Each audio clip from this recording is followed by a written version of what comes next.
Season's greetings and welcome to the next window on the TooFatLardies Advent calendar for 2022. It's December the 11th, and the question behind this window is, what's your favourite, interesting or varied wargaming project? When I was talking with Richard and Nick a few weeks ago about these various Advent windows, I did think there was an easy answer to this question, which is really, well, the favourite project is what I'm doing now. And I thought it's a little bit like a musician or a band that's asked to do a concert. There's always going to be a crowd pleaser in there somewhere, something that everyone knows the words to, probably one of the breakout hits that the band used to have. But often if you talk to people in the band, they're going to say, well, I really want to play my new stuff. That's the direction that I'm really going in now.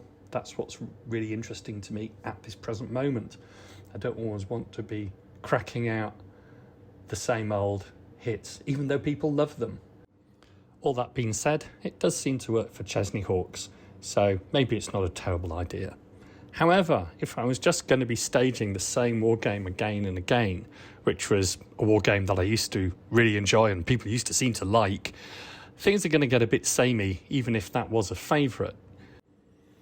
Instead of that, I think a lot of the time I'm trying to recreate the things I have enjoyed about my favourite projects in the past, but also add in things I'm really interested in now. So the favourite wargames project has a bit of everything. It's something which is new and also hopefully is taking some of the best bits from the old project. So what are those ingredients going to be like to create a favourite wargame, and what would be my favourite wargaming project? Oh yes, the question in the Advent window. Better get round to answering that. Well, I like something which is really visual and has a strong connection with history. I suppose those are the two ingredients that keep coming back to me again and again when I look at new things in the wargaming hobby. I like to have good-looking figures on a nice table with a strong aesthetic. I want people to look at the table and really be transported to a time and a place which they can identify. Another sort of aspect that I'm really looking for is a connection with history. I'm a historical wargamer. I like creating things from history, wherever that history may be within the world. And I want to be sure that somebody who's looking at the table is placed not only in a location, but is in a historical period which is identifiable and plausible. So I think those are the two things that I really look for in a favourite period. But going further, I want to create a strong visual link to the game which is being played in the hands of the participants. I really like things around the table that connect the player with the action on the tabletop. So maybe that's an echo between the table and the handouts, or the fast play sheets, or the counters and cards which accompany the game.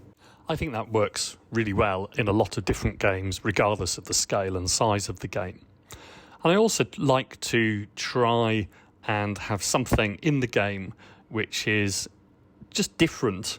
It doesn't need to move the needle, as they say, or be completely outlandishly different and varied from whatever's gone before, but trying to create something which is distinctive. And to me, a lot of that isn't necessarily inventing things which are new, but which are developing or building on what other people have done, whether that's wargaming giants from the past, or whether that's just friends who've developed rules or rule mechanisms. I like to try and introduce the things that I've seen in other games and which I really like into the games that we play. And I think that there's an element that connects different games that people have had and different gaming experiences. You know, people playing one of the games that I've staged over the years might say, that's a little bit like this other game. And that might be a miniature war game, that might be a board game, that might even, Lord forbid, be a role-playing game. But having that connection between the different games, I think that's a really fun thing to do. And certainly because we've got players, friends who are gamers, as well as just miniature historical wargamers, those kind of echoes of different gaming experiences are something that I really like to place or even smuggle into a set of wargaming rules. But Sidney, come on, don't sit on the fence. What is your favourite wargaming project? The Advent window is suggesting there can be only one.